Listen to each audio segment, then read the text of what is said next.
Let the story begin. On one quiet night, there was a young man working at a library. He had just finished his shift while his colleagues were preparing to leave. They said, "Come on, let's leave together." But with a gentle smile, he replied, "No worries, I'll stay a little longer. It's not like anyone's waiting for me at home." He sat alone, speaking to himself for a while, then gathered his belongings and set out on his way home. But as he walked through the quiet streets, a speeding car struck him violently. He fell to the ground, his breath fading away, until suddenly, he opened his eyes again, but it wasn't the same world. He awoke in another realm inside the body of a small child, carried in the arms of an old man, standing in front of a wrecked carriage.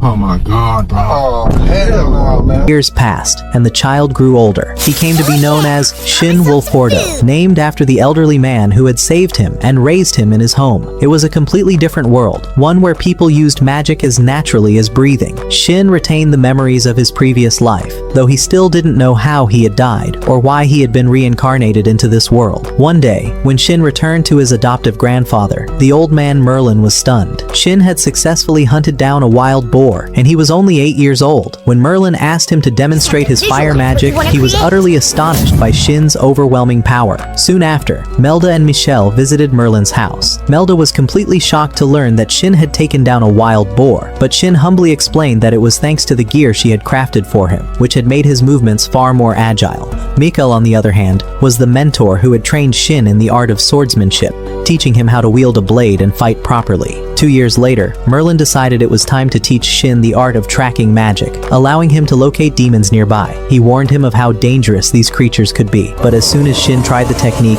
Merlin was left speechless. Shin had mastered it on his very first attempt. Without hesitation, Shin detected a nearby demon and immediately rushed toward it with the intent to destroy it. Upon reaching the site, he didn't wait for Merlin to catch up. He charged in and vanquished the demon in mere seconds. Merlin could only stand in awe, realizing just how quickly Shin's power was evolving, growing more fearsome with each passing day. Later, back at home, Merlin spoke to Melda about how fast Shin was developing and how powerful he would become in the future. Both Merlin and Melda had come to see Shin as their grandson, even though he wasn't related to them by blood. Eventually, Merlin made the decision to tell Shin the truth, that he wasn't his real grandfather. But before he could even explain, Shin interrupted him and said, "I've always known." Merlin continued, "Your parents, they were slaughtered in the most brutal way. When I found them, I couldn't even recognize their faces." With a calm smile, Shin replied, "It's all right, Grandpa." Merlin was taken aback. How could Shin be so accepting? Shin looked him in the eyes and said, "I don't feel sadness, because I never knew my real parents. You, Melda, and Michelle, you've always been by my side. I never felt alone. So thank you, Grandpa, for taking me in and raising me." Overwhelmed with emotion, Merlin couldn't hold back his tears. His eyes welled up with joy and gratitude for Shin's sincere, heartfelt words. When Shin turned 15, Merlin's friends gathered at his home to celebrate the occasion. During the gathering, King Decium asked him, "What are your plans now, young man? What do you intend to do with your life?" But Shin had yet to make up his mind. It's worth noting that Decium was actually the king of a country called Earlshide, though Shin was unaware of this fact at the time. After the pleasant gathering, Merlin took them to Shin's training grounds, which they reached through a magical portal resembling teleportation.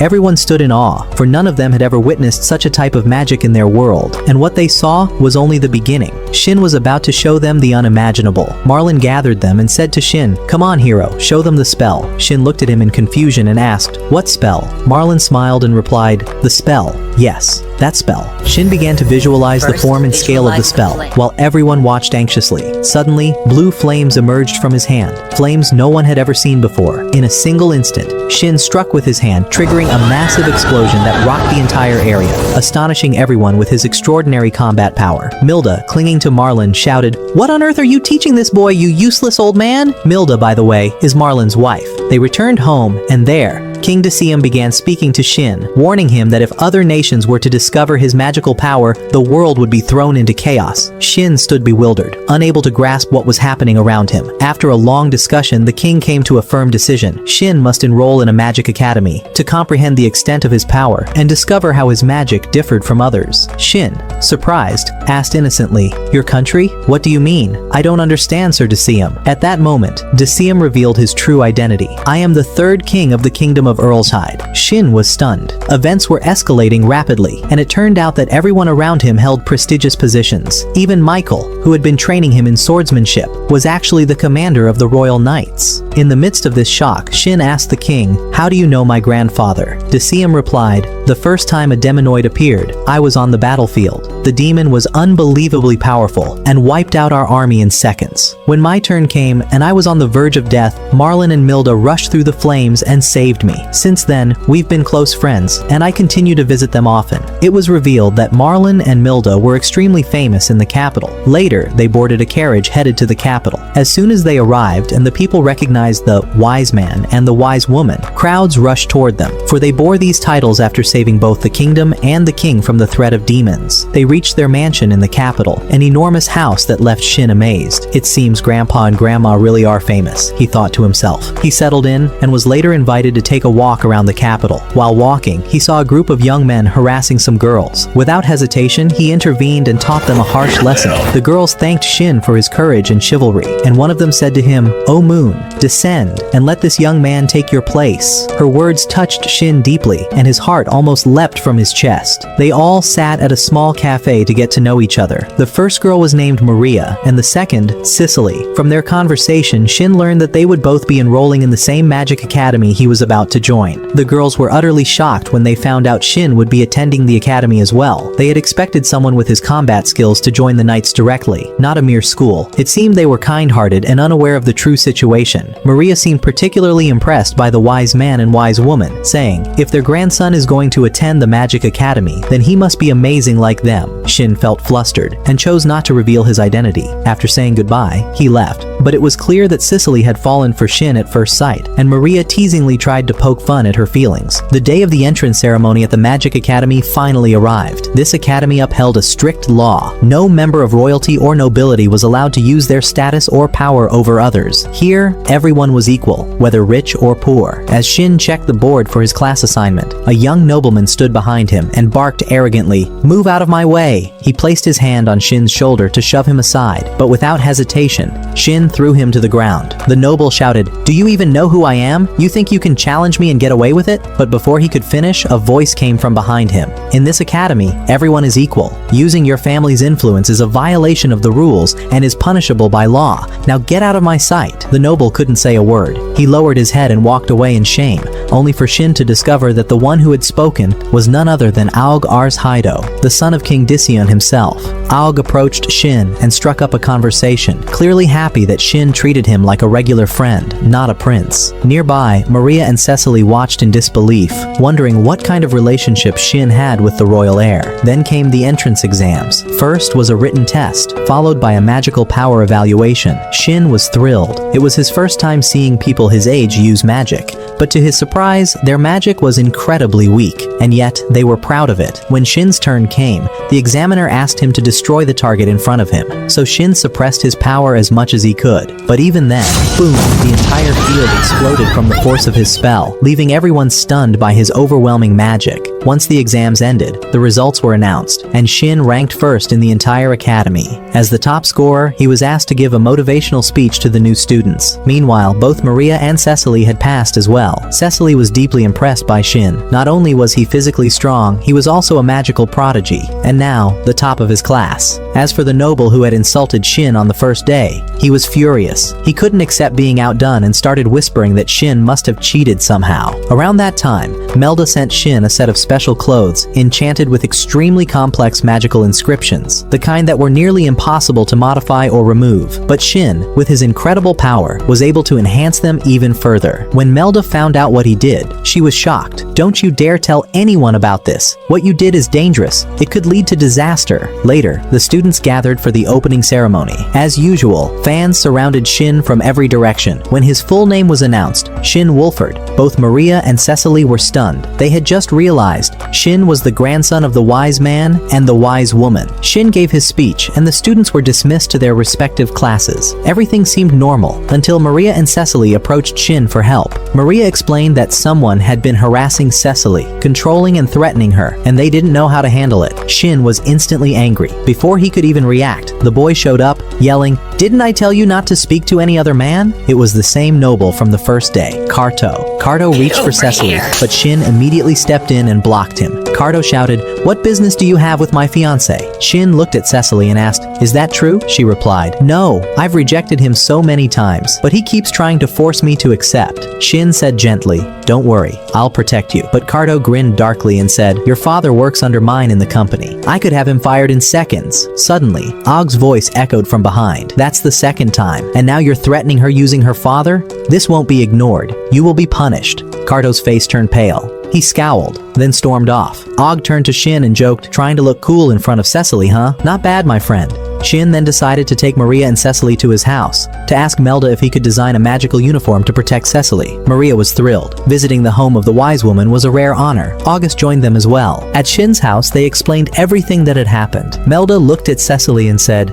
"So this is the girl you want to craft a uniform for, Shin? You seem serious about protecting her." Then she turned to Cecily. "But before I make anything, I have a question for you. Do you truly deserve it? You should know, what Shin is crafting is considered a national treasure." Cecily was overwhelmed. Tears welled up in her eyes. "I don't deserve anything. I took advantage of Shin's kindness and asked him to protect me. I can't accept something so valuable." She stood up and turned to leave, but Melda called out to her, "If you had agreed from the beginning, I would have kicked you out. But you seem like a kind and respectful girl. You do deserve it." Shin added, "I never felt like you used me. I was glad you trusted me." Melda apologized for making Cecily feel uncomfortable and hugged her. Cecily couldn't hold back her tears, moved by Melda's warmth. Then, Melda took her to try on the new uniform. Meanwhile, Merlin felt a bit out of place, like he hadn't contributed much, and looked at Shin with a faint smile. Everyone soon gathered and watched Shin inscribe the enchantments on the uniform. They were amazed by his precision and power. Even the king himself said, "What Shin is doing must be kept secret. If the world knew, wars would break out to control him." Afterward, Shin inscribed enchantments on the uniforms of Aug, Cecily, and their friends. As they were about to leave, Shin decided to show them his teleportation magic. He could instantly travel to any place he'd seen before. Everyone was stunned by this ability. And so, an incredible, unforgettable day came to an end. The next day, Shin accompanied Cecily to the academy. Their bond was growing stronger with every passing moment, and it had become clear that love was blossoming between them.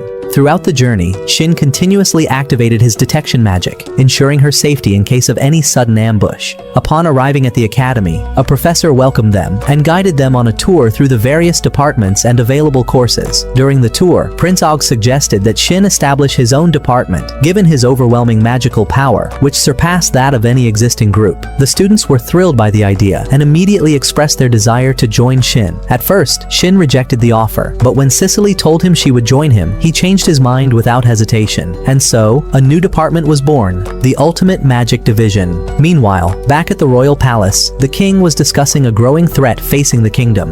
The number of demons had been increasing rapidly as of late, threatening the nation's stability. These demons were originally humans, but had mysteriously transformed, and no one knew how or why. Elsewhere, in the mansion of Karto, the noble who had previously insulted Shin, he was being harshly punished by his father for his behavior at the academy. He screamed in rage, "This is all because of Wolford. I won't forgive him. I'll make him pay." His eyes began to shift, slowly turning unnatural, as though something dark was taking hold of him. Upon hearing this, Karto's father struck him with a violent punch and immediately ordered the servants to lock him in his room. When Shin heard what had happened, he felt a sense of relief, knowing Cecily would now be safe. But he didn't stop there. He began investigating Karto's behavior and discovered that everyone agreed Karto had once been a normal, respectful person, until the day he met the teacher named Strom. From that moment on, everything changed. Later, at the Karto household, Strom arrived for a visit. Karto's mother greeted him in tears, pleading, "Please, help my son.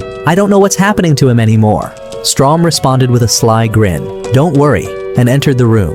Once inside, he cast a spell on Karto that made his eyes glow bright red, an unmistakable sign of demonic transformation. Strom then left the house with a sinister expression, as if everything was unfolding just as he had planned. Back at the academy, Og told Shin that Karto had been disciplined, so there was no longer a need for him to escort Cecily to school. But Shin smiled and said, "We live in the same direction. I don't mind walking her." Cecily stood by his side and nodded, confirming his words. It was a touching moment between the two. As their conversation continued, the group became more curious about Shin's detection magic and how it allowed him to sense any malicious intent nearby, like that of a demon. Everyone was stunned, unsure of how it worked. So, Shin shared his story of how he killed his first demon at the age of 10. The group was left in awe of his strength. They decided to go for a walk outside to stretch and train a bit. But suddenly, Shin sensed a malicious energy approaching fast. In an instant, Karuto appeared, now fully transformed, and launched a savage attack. He would have killed them all had Shin not jumped in and deployed a magical barrier just in time. The intensity of the spell burned Shin's entire arm, but thanks to his magical suit, its auto-recovery function activated and began healing the wound on its own. Shin turned to August and commanded firmly, "Take everyone and run, right now." Aug refused, shouting, "We're not leaving you behind. We'll fight together." But Shin barked back, "You'll just get in the way. Take them and go." August, understanding the urgency, followed his orders and escaped with the others, sending 2 students ahead to alert the academy guards. The battle between Shin and Karuto began. Karuto, completely consumed by rage, roared, "I won't stop until you're a corpse." Shin was shocked. Despite his transformation, Karuto could still speak. Shin dodged his attacks and attempted to use magic to bring him back to normal. But Karuto's fury only escalated. He unleashed a self-destruction spell, one powerful enough to blow up the entire academy with everyone inside. In that critical moment, Shin had no choice. He charged in with full force and delivered a deadly blow, severing Karuto's head and ending his life. Shin stood there, frozen, devastated. It was the first time he had ever taken a human life. Karuto hadn't been a demon from the beginning, just someone who lost his way. Soon after, August and the others arrived. They were in disbelief at the level of power Shin had displayed, how he'd single-handedly defeated a human-demon hybrid. Cicely rushed toward him, noticing the dark markings on his face from the excessive magic use. As the students gathered around Shin, the academy guards finally arrived. One of them asked Prince Aug, "Where is the demonic human we were notified about?" August pointed to the beheaded corpse. The guards, stunned, approached the body and asked, "Did you kill him?" Aug shook his head. "No, Shin Wolfer did, alone." For a moment, silence fell. Then, the students and guards erupted in cheers, chanting Shin's name. In that instant, Shin Wolford became known to all as the hero who defeated the demon alone. The next morning, as the students were at school, Strom stood silently at the site of the battle, observing the aftermath with a glint of satisfaction in his eyes. It seems the experiment was indeed a success, he whispered to himself. Meanwhile, Shin sat in a room with Aug, lost in thought, replaying everything that had happened the day before. In a quiet voice, he asked, "Can a human really turn into a demon that easily? No, there's definitely something unnatural about all this." His mind returned to the battle scene, remembering how Karuto spoke clearly and logically even after his complete transformation. Shin thought to himself, "I'm sure there's someone behind all of this." Determined, Shin went to inform Merlin about what had happened. But upon arrival, he was surprised to find King Decion there, who had come personally to honor Shin for defeating the demon on his own. However, Merlin didn't seem pleased. He clearly didn't want Shin to be involved with the government or the military, fearing that tragedies might repeat themselves. The king explained, "At the very first appearance of a demonic human, our army was annihilated. No one could stop him, and the people lived in constant fear. But now, a new demon has emerged and has been defeated. The people must know who their savior is so that they can finally feel safe." Gradually, Merlin began to understand the situation. The king stepped forward and bowed in respect, asking for his permission. Merlin eventually agreed, but with a stern warning, "If I ever feel that you intend to drag Shin into the military or the government, I will take him and leave this country immediately." The king smiled reassuringly. "Don't worry. That will never happen." As Shin walked through the capital, people stared at him with admiration. He was the hero who had single-handedly defeated the demon. A group of girls watched enviously as Maria and Cicely proudly walked beside Shin. One of them even whispered aloud, "Is one of them his fiancé?" Cicely overheard and blushed deeply. Shin, noticing her embarrassment, apologized. "I'm sorry if people's words are bothering you." She smiled and replied, "Don't worry, everything's fine. In fact, I'm very happy." Eventually, they arrived at the academy where large crowds of students had gathered, all wanting to join Shin's group. The teacher looked on in astonishment, thinking to himself, "If I let all of them in, there won't be anyone left in the other divisions." So he decided to hold an entrance exam. In the end, only 2 passed, a boy named Mark, the son of a famous blacksmith, and a girl named Olivia, whose family owned a sweet bakery. The existing members welcomed them warmly. Shin approached Mark and asked him to forge a new sword for him. Mark, startled, said, "I doubt I can craft a sword that could rival the one you used to slay that demon." Shin reassured him with a calm smile. "That was just an ordinary sword. I only enhanced it with a high-speed vibration enchantment. That's what allowed it to cut through anything. All I need now is a sharp, solid weapon I can fight with." Mark nodded enthusiastically. "All right, I'll craft exactly what you need." Elsewhere, King Decion had already put a secret plan into motion to uncover who was behind the transformation of humans into demons. His main suspect, Strom. He sent 2 top-ranking officers to interrogate him, but Strom appeared completely detached, almost as if his mind were elsewhere. To avoid revealing anything, the officers began their questioning. One asked how Strom could see through the cloth covering his eyes. Strom calmly replied that he used a type of magic. But one of the officers, incredibly sharp and perceptive, started asking questions in a roundabout way, until Strom slipped up and revealed too much. "I never expected Cardo to turn into a demon and die." The officer immediately responded, "Then come with us. We'd like you to see the scene. We've heard you're a high-ranking magician. You may be helpful in our investigation." Strom agreed to go with them. At the same time, Shin and his friends were busy discussing the design of the new sword. They finalized the plan and began crafting it. Meanwhile, the soldiers escorted Strom to the security headquarters. Strom was slightly surprised but didn't resist. He continued walking until he entered a large courtyard, only to find himself surrounded by soldiers on all sides. Confused, he asked, "What is going on? Why am I surrounded?" The commander stepped forward and said, "The king ordered us to keep Carto's identity secret, to protect his family from disgrace. But you knew his name, without anyone ever telling you. That proves your involvement." Strom let out a mocking laugh. "I thought this kingdom was in chaos, but clearly you're more organized than I gave you credit for. Well done." Then with a smirk, he added, "In any case, I'm done with my experiments here. It's time for me to leave." The commander shouted, "Guards, seize him!" Meanwhile, Shin and his friends were walking through the city, heading to continue crafting the sword, when suddenly they felt a violent tremor shake the nearby wall. Rushing toward the source, they discovered Strom completely surrounded, but none of the soldiers dared to approach him. One of the officers cried out, "That's the man who turned Carto into a demon." Hearing those words, Shin's fury exploded. "So it was him! He's the reason I was forced to kill a human!" In a burst of rage, Shin launched a ferocious attack towards Strom with overwhelming force. Strom quickly raised a magical barrier and dodged, but Shin didn't stop. He shattered the ground beneath Strom, trying to throw him off balance. Then, Strom suddenly flew into the sky. Shin was stunned. It was the first time he had ever seen flight magic. Without hesitation, he activated the magical device attached to his leg and took off after him. In midair, Shin struck, slicing the cloth that covered Strom's eyes. And there it was, Strom's glowing red eye.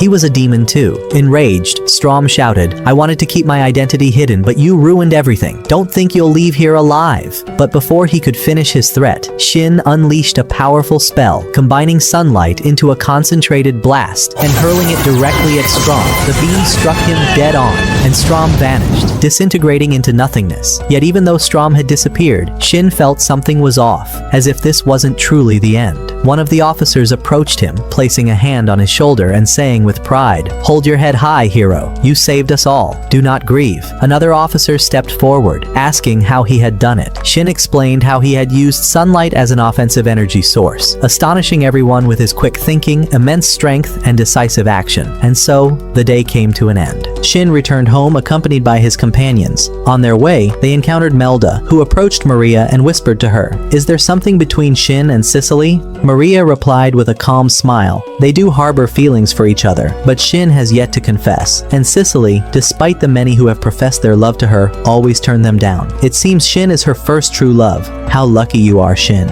Soon after, everyone began preparing to head to the blacksmith to craft a special sword for Shin. As they walked, Shin appeared somewhat disturbed. Og noticed this and asked, "What's the matter? Is something bothering you?" Shin replied with a tone of concern, "I repeated the same spell I used against Strom, but this time, it didn't create glass. It only formed a hole. I feel like something's wrong." Og thought for a moment, then said, "No worries. Listen, man. Just head to the blacksmith and choose everything you need for your sword. Don't worry about the cost. The state will handle it. You're the only one capable of confronting Strom if he ever returns. You must be fully prepared." They finally arrived at the workshop, where they met Mark and Olivia. It was clear that something special was developing between them. Shin went with Mark to begin work on the sword, while Olivia stayed with the rest of the students. Upon entering, Mark's father was angry at him for calling out while he was working. But once he learned that it was the prince himself who had summoned him, his anger subsided, and he welcomed them with great respect. Aug then introduced Shin to him, and when the blacksmith discovered that Shin was the young man who had defeated the demon alone, he was utterly stunned. When Shin requested a sword with specific attributes, the blacksmith's heart filled with joy and pride. After all, all, he was to forge the weapon of the nation's hero, a task that would bring immense prestige to his workshop. Elsewhere, in a different empire, the king was speaking with one of his men, who informed him that Ars Haido had been left in complete ruin after the demon's assault. "I see. Good," the king responded, then immediately gave the order to launch an attack. The man left, a wicked smile curling on his face, concealing dark intentions. Back to Shin, who had finished everything at the blacksmith's. By that time, the girls had also wrapped up their conversation. Before leaving, Shin asked Mark if they crafted anything else in the workshop. Mark replied that they could also make decorative items if he wished. Shin turned to Cicely and told her he wanted to gift her something. Her face blushed deeply with surprise, and she looked stunningly beautiful. He took her inside and asked her to choose something she liked, but she simply said, "You choose for me." He decided to give her a ring and engraved a special protection spell onto it. He slipped it onto her finger himself, and her happiness was indescribable. What a majestic moment it was. Beauty and emotion intertwined. The time came for Shin to be awarded the Medal of Honor after defeating the demons. He entered the Grand Hall and accepted the medal with great humility. Then the king ascended the stage and addressed the audience. "This is Shin. I promised both the wise man and the wise woman when I summoned him here that I would never use him for any political purpose. And today, before you all, I reaffirm that promise." Shin looked at the king with admiration and thought to himself, "This is what a true king is." The next morning, Shin headed to school, but his fans were everywhere, so he used the magic gate to teleport directly. Upon arrival, the students were amazed by his incredible magic. However, when he began to explain how it worked, no one understood a word. Still, it was clear that Shin had something in mind. He gathered all the students and told them, "You must increase your magical power. Otherwise, in any future battle, you may lose your lives if you're unprepared." No one understood what he meant, so he asked Maria to cast a barrier spell. The barrier was fragile and easily destroyed. He then called upon Cicely and asked her to use the ring he gave her to form a similar barrier. Her shield was extremely powerful, comprised of 2 solid layers. Shin explained that he had once used that same barrier to repel a deadly poison attack. Though they didn't fully grasp it, the students were clearly convinced by the demonstration. He decided to show them more practically, so he released a portion of his magical energy, causing the entire place to tremble. The students realized then they were standing before a power beyond imagination. As for Strom, it turned out he was still alive, residing in an unknown location within the other empire, laughing wickedly, foreshadowing a new wave of evil to come. At the same time, Shin took the students to the home of the wise man and wise woman to teach them more about magic. Merlin began explaining Shin's way of thinking and his extraordinary skills, affirming just how gifted he truly was. Merlin then performed the gate spell, just like Shin usually did, shocking Shin himself, as he didn't know Merlin had mastered such magic. The students were amazed and their excitement grew. They were beginning to understand the greatness of Shin's magic. As for Melda, she understood the true reason behind Merlin's actions. He didn't want people to view Shin as a supernatural being or someone from another world. The next day, while the students were at school, they continued their special training. Its effects had begun to show clearly on their bodies. Shin's sword was finally completed, so he went to collect it and purchased protective gear for everyone to keep them safe during battles. Suddenly, August approached him and asked, "What do you think about equipping our army with more swords like yours?" Shin replied, "That was Tony's idea. If he agrees, I have no objection." Aug added, "The war is about to begin, and if the battle intensifies, we may need to involve the students in combat as well. Except for you, of course. That's forbidden by royal decree." Shin answered firmly, "It's true I won't be fighting directly with you, but if you're in danger, I'll be there, because you are my friends, and I can't abandon you." A few days later, the war erupted. The king of the Second Empire, known as Bolosivia, was in a state of extreme rage. His forces had begun to suffer heavy losses, and the intelligence he received about Ars Haido turned out to be false. He screamed furiously, "I'll have my revenge, Zest. I'll cut your head off." Zest was the one who had misled him with false reports, claiming that Ars Haido was engulfed in chaos. At that moment, a guard rushed into the room and informed the king of a disaster that had struck the kingdom. Demonic beasts had suddenly appeared and begun attacking civilians. The king was horrified and immediately ordered his soldiers to withdraw and defend the citizens. Meanwhile, in Ars Haido, the situation was entirely different. They had achieved a resounding victory. The commander began to seriously consider pursuing the retreating enemy forces to eliminate them completely. Suddenly, one of the guards came rushing in, shouting, "Demonic beasts have attacked the front lines of our army. Many soldiers have been injured." The commander was struck with disbelief and cried out in shock, "What in heaven's name is happening?" We return now to the empire of Bolosivia, where the demonic beasts had invaded the entire city. The streets were no longer safe, nor were the homes. Screams of terror echoed from every direction, and in the midst of the chaos, Strom walked calmly beside a woman named Mira, whom he had turned into a demon with his own hands. It was soon revealed that this destruction was all part of Strom's grand scheme. He had instructed Zest to send false information to the king, luring him to attack Haido, thereby weakening his army in a misguided battle. And once the soldiers returned, wounded and exhausted, Strom would strike and seize the kingdom for himself. And indeed, when the king returned to his homeland, he found nothing but ruins. The city was obliterated, the people slaughtered, everything reduced to ashes. He walked into his palace with heavy steps, unable to believe what he saw. And there, he found Strom, waiting for him, seated upon his throne, smirking with contempt. Mockingly, Strom said, "Welcome back, your majesty." Then, without hesitation, he immobilized the king with magic,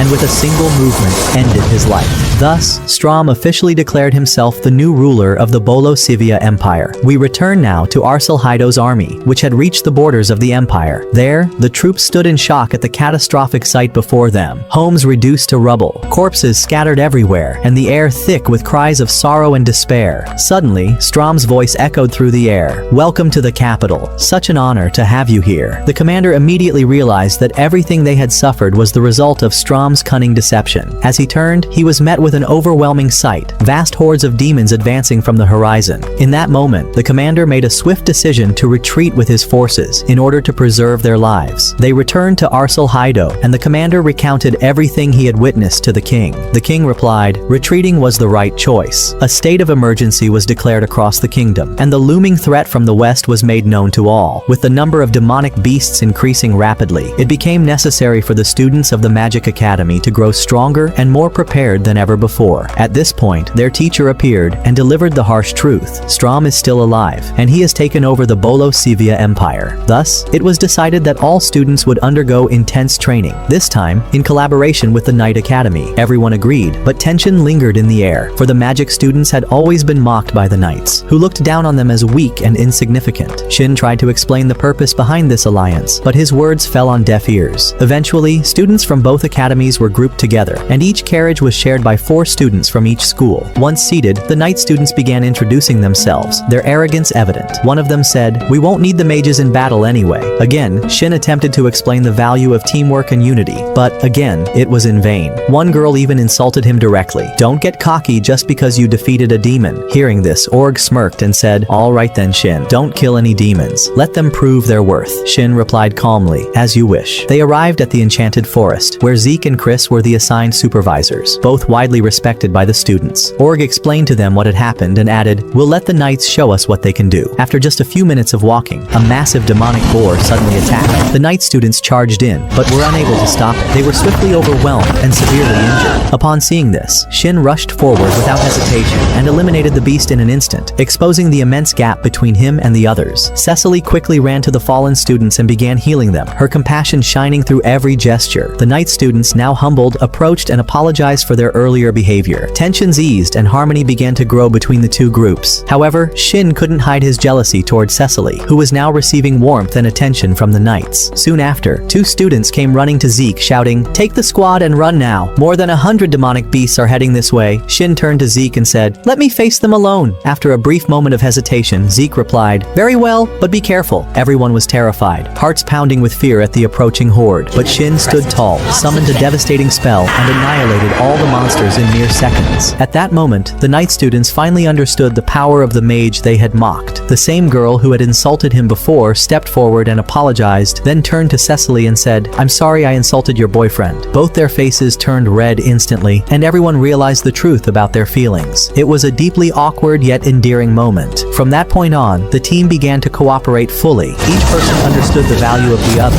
and the knights came to recognize that magic was just as vital as the sword. Later, Zeke approached Shin and said, "Your squad's level is exceptional. You may be the best mages in the entire empire." Shin answered modestly, "Maybe. I'm the one training them after all. But the most important thing is humility." Zeke then asked, "Would you allow me to join your team?" Before Shin could respond, Org intervened, "You're part of the military. Joining them could spark political issues." Zeke accepted this and asked, "Anything new I should know?" Org replied, "Here's my advice. Increase your magical energy every single day. That's the key to becoming powerful. Look at the barriers Maria and Cecily created. Far stronger than before, thanks to their training and growth." Zeke was amazed by their progress, and so was the rest of the squad, who now worked in perfect harmony. Yet despite all this success, a shadow of sadness lingered on Shin's face. He said quietly, "I feel like teaching you this kind of magic may have changed the course of your lives and might bring you trouble one day. Org nodded and said, "You're right. You'll likely become an elite unit in the future, and that kind of power will attract the attention of other nations." But everyone replied in unison,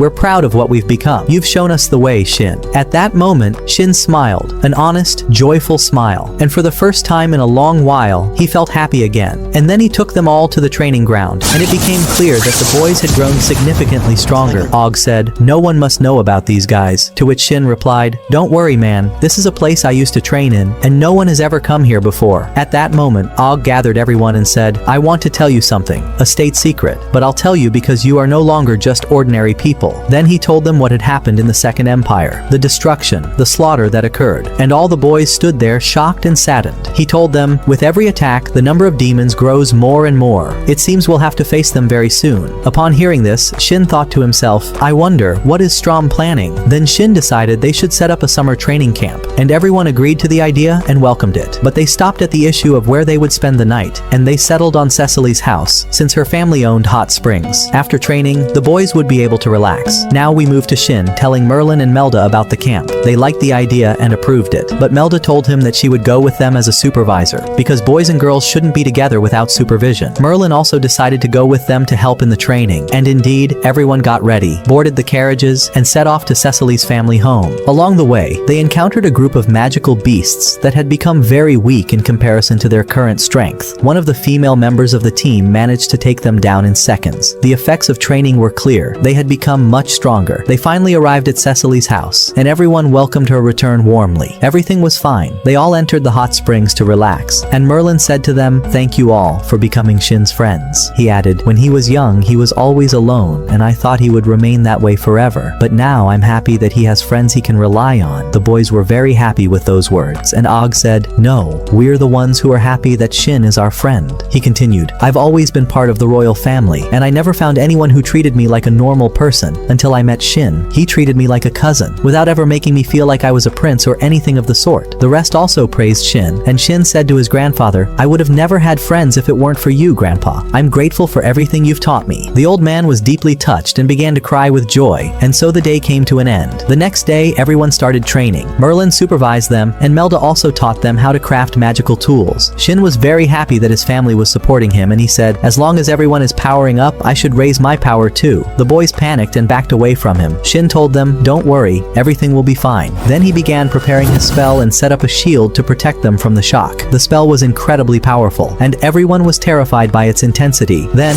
boom, the area exploded, and the spell took out 4 mountains along with it. Even Melda screamed at Shin for what he had done to the mountains, but everyone was happy, and the training ended at that point. After the training, Og asked Shin to take him to the palace so he could learn more about the demons and stay up to date with what was happening in the kingdom. What a diligent prince he truly is. Indeed, Shin took him to the palace, and as soon as they arrived, they found a girl standing before them. By the way, she was Aug's fiancée. She began to introduce herself to Shin with full respect and said to him, "Aug, you're lounging at a resort and leaving me here? I'm coming with you, step for step," as if he were just there for fun. But did it end there? No, my friend. Aug's sister also said, "I'm coming with you." That's because she liked Melda and admired her. What a camp this had become. More like a field trip. Aug wasn't on board with the idea, but the king gave them permission and asked him to take them along as a break from routine. A truly refined family. Indeed, Shin took them to the city using his teleportation magic, and they strolled around together for a bit. But Ellie was annoyed with Aug because he always talked about Shin in the palace. Shin, Shin, Shin, and never mentioned anyone else. Aug said to her, "I feel like I'm at home when I'm with Shin." She got upset and said, "So you don't feel at home with me?" He replied, "No, when I'm with you, I feel peace of mind." Ellie was deeply touched and liked what he said. Then they went to a restaurant, and while they were passing by, Aug said to Shin, "Aren't you going to confess to Cecily? Come on, man, or what?" Shin got flustered and said, "Who told you she loves me?" Aug responded, "My friend, it's obvious, and everyone knows." Shin said, "What if she rejects me?" Aug replied, "Don't worry, everything will be fine." Anyway, they arrived at Cecily's house for introductions, and Shin was very nervous. Everyone began getting to know Ellie and Mai, and Shin told his grandmother that Mai admired her. Melda went up to her, held her hand, and said, "Girls' hands are beautiful, unlike Shin's when he was little." Shin was extremely embarrassed, and everyone agreed with the grandmother's words until Cecily blurted out hysterically without thinking, "I'd be happy holding our children's hands." She meant her and Shin's children together. Everyone looked at her in shock, amazed by how straightforward and clever she was. When Cecily realized what she had just said, she became incredibly shy. Her face turned red, and she ran away. Og went to Shin and said, "Now's your chance. You need to confess your love to her before you embarrass her any further." And indeed, while Shin was strolling outside at night, he found Cecily sitting there as well. So he approached her to talk.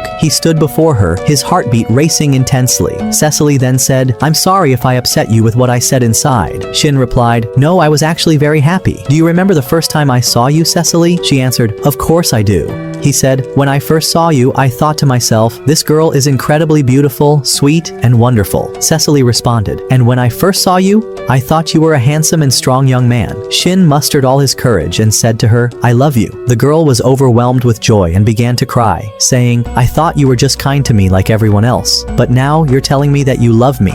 Then she added, "I love you too." The atmosphere turned completely serene and filled with joy. Shin asked her to be his girlfriend. And of course, she agreed. But before they could even finish their conversation, they discovered that everyone had been watching them from afar. An absolute scandal. And so, Shin and Cecily officially announced that they were now a couple. Oh, what beauty, man. The next day, Shin and Cecily woke up clearly embarrassed by what had happened the previous night. Cecily told him they needed to inform her family, as she didn't like doing things behind their backs. So, Shin took her to her family's house to explain everything. He was extremely nervous as he sat down and told her father that he loved his daughter, that she had allowed him to date her, and that he was here to seek their permission.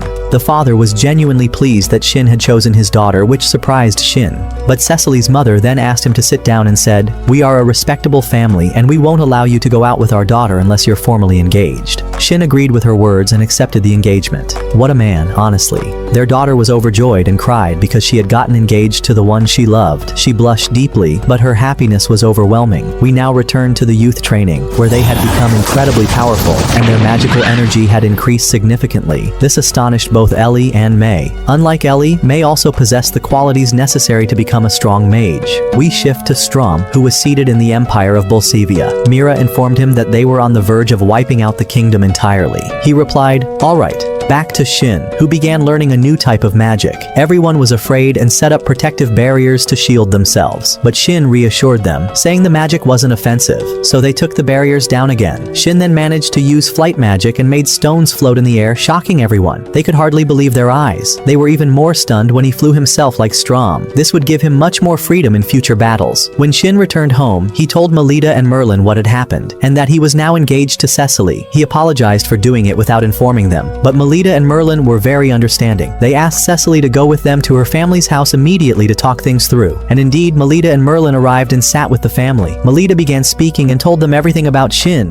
that he wasn't truly her grandson. She did this to see if Cecily's family would accept him for who he was, rather than for being their grandson, to avoid shocking them if they learned the truth later. The father replied that he didn't approve of Shin because he was Melita's grandson or anything like that, but because he saw someone who truly loved Cecily and cared for her. Cecily also said she loved Shin and hadn't thought of it in that way at all. Oh, the beauty of it. What an emotional moment. Both families were overjoyed with this wonderful occasion, and Shin thanked his grandfather and grandmother for raising him and everything they had done for him. A date was set for their official engagement, and the world suddenly felt perfect. Returning to the youth's training, Shin had brought them new uniforms enchanted with his magic, adding several features such as heat resistance, faster healing, and more. He did all of this because they were about to begin their real training, facing monsters from the Calamity class, which were among the most powerful demonic beasts. The youths were exhausted, but Shin reassured them, saying, "Don't worry, you're strong now." And indeed, the group went down to train and faced a giant demonic lion. Shin selected 5 of them to fight it first. Though they were afraid, they overcame their fear and managed to defeat the beast and wipe it from existence. The others began to feel encouraged as well, and each one began defeating a demonic beast on their own.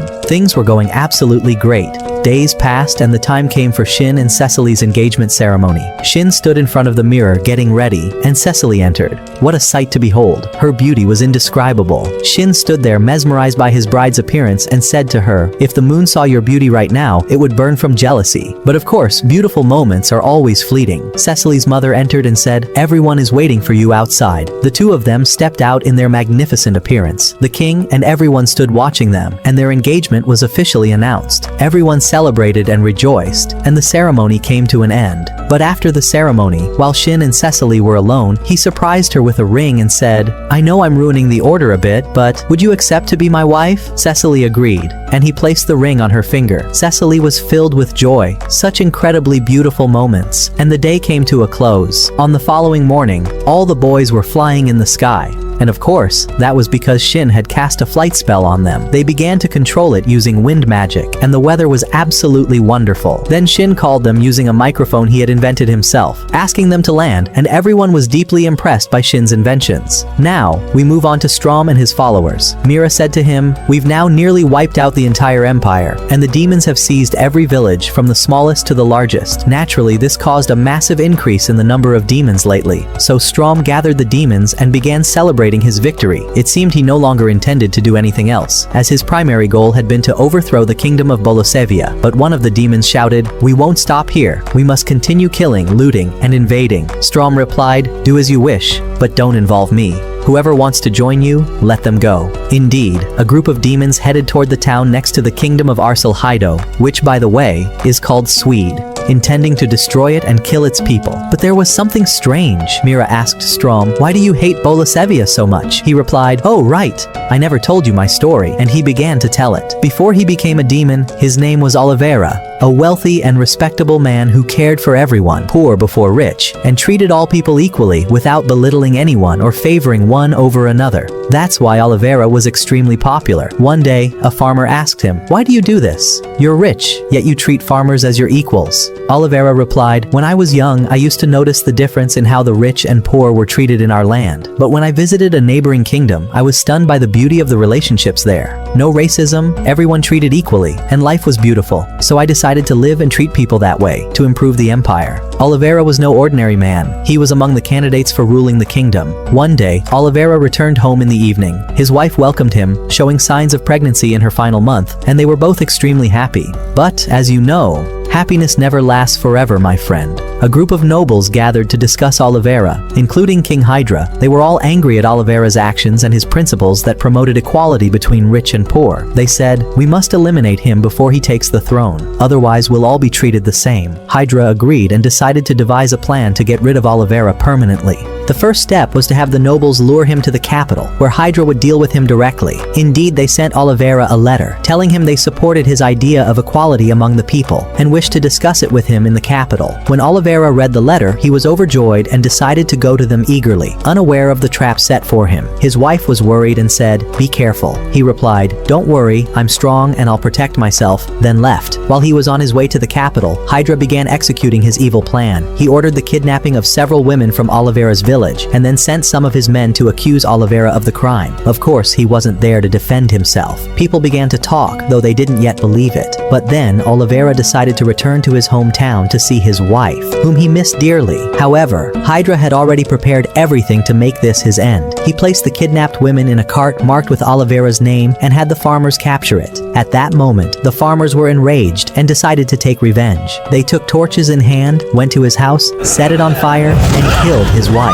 Oliveira was on his way back, and when he saw the fire near his home, he rushed toward it. When he arrived, he was shocked by the scene. He ran to his wife, but she had already passed away. He wept, saying, "Is this my reward for being kind to you? Is this my reward, that you kill my wife and my unborn child?" The farmers responded, "You kidnapped the women and sold them as slaves." At that moment, Oliveira realized it had all been a conspiracy against him. His rage ignited, and he swore to annihilate the kingdom entirely. He unleashed a spell filled with fury, transformed into a demon, and slaughtered all the villagers in seconds. And that, my friend, is Strom's story. Honestly, I was deeply moved and sympathized with him. Now, we return to Zest, who wasn't pleased that Strom no longer had a purpose in life. After achieving his goal and destroying the empire, he no longer intended to do anything. So, Zest ordered one of his followers to track the demons heading to the town near Arsalhaido, suspecting that Shin might be there to defend it. He wanted to assess his strength. The man agreed immediately. We return once again to the empire of Arsalhaido, where Oog is being appointed as crown prince at that moment. And of course, he truly deserves it. But during the coronation, a soldier burst into the hall and told the king, "There is a demon army that has appeared in the kingdom of Swede."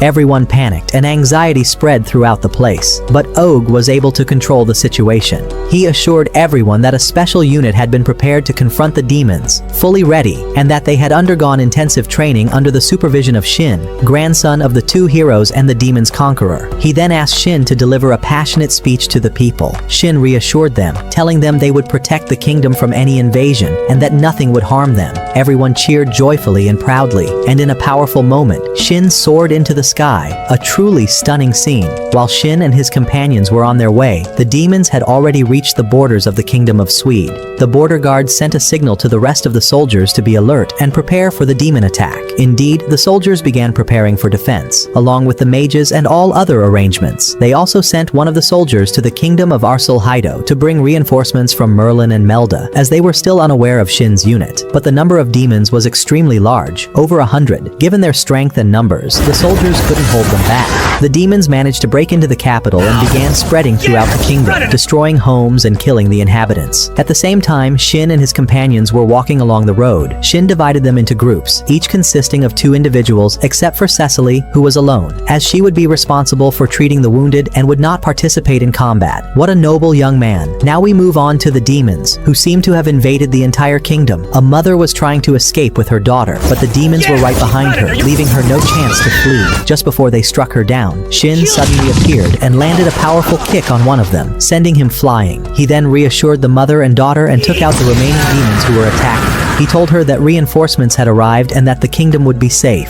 The mother felt relieved and rejoiced, and then they continued on their way. At that moment, Shin was speaking with Cecily. One of Zest's soldiers, named Lawrence, was hiding from sight, sneaking around so that Shin wouldn't notice him, because he wanted to test his abilities. It seems things are about to get intense. Og climbed to the highest point in the kingdom, held a microphone, and reassured the soldiers and citizens, saying, "Do not worry, you are safe, because we, the ultimate magicians, will protect you." Then he threatened the demons inside the city, declaring, "You will now be crushed." The people of the kingdom rejoiced. Cheers rang out, and the battle between the demons and the magicians began. The magician's energy surged dramatically, and the demons were unable to do a thing. Every 2 magicians went after a single demon and defeated him. A group of demons headed toward the hospital where Cecily was, intending to kill her. But Shin had anticipated this, so he had assigned Mark and Olivia to guard her. Indeed, they succeeded in defeating the demons and protecting her. Meanwhile, Shin was facing demons alone, destroying them left and right, and no one could stand in his way. Lawrence, the stealthy soldier from Zest, was watching the scene in terror at Shin's overwhelming power and said, "What is this? No one can keep up with him," due to the massive amount of magical energy he possessed. We now move to August and Maria, who were confronting the demon leader. They tried to speak with him to understand his motives, but he only wanted destruction. Maria attempted a surprise attack,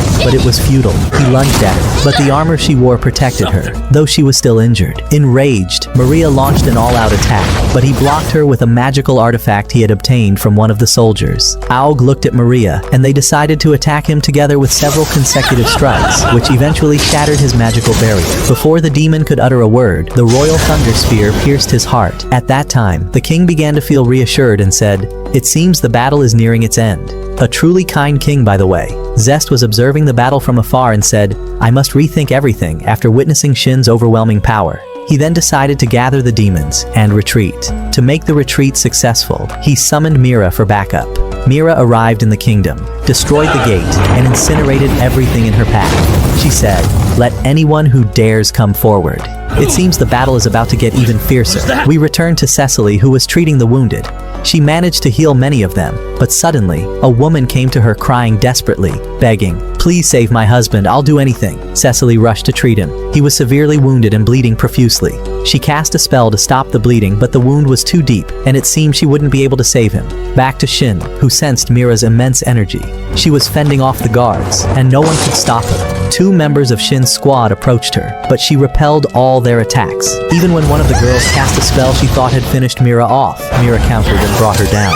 Lawrence seized the moment and cast a spell to alert the demons that they must retreat immediately. They agreed and began fleeing, but to where? Shin used his most powerful spell. It was like firing a laser beam, and wiped out most of them, although some managed to protect the soldiers and escape. Shin thought about chasing them, but he sensed that he had to go to the source of the immense magical energy. At the same time, Mira had turned some of the team members into what looked like potatoes from the sheer beating. 2 others joined the fight, but it was futile. No one could stop her. She was about to finish off one of the girls when Shin's voice came from behind. "Stay where you are." The girl was overjoyed at his arrival. Shin looked at his injured comrades, and rage filled him. One of the girls said to him, "Be careful, she's strong." He replied, "But I'm stronger." He charged at Mira with all his strength. She tried to repel him, but Shin tore part of her clothes as he attacked her. His team joined in to help him, and Mira seemed cornered. Lawrence appeared and said to her, "Use explosive magic. Obliterate them." The girl flew into the air, grabbed Maria, and struck her hard. Then she ascended higher and unleashed a massive spell. Shin saw that his friends wouldn't be able to block it, so he shouted at the top of his lungs, "I will protect you all." He created a massive magical barrier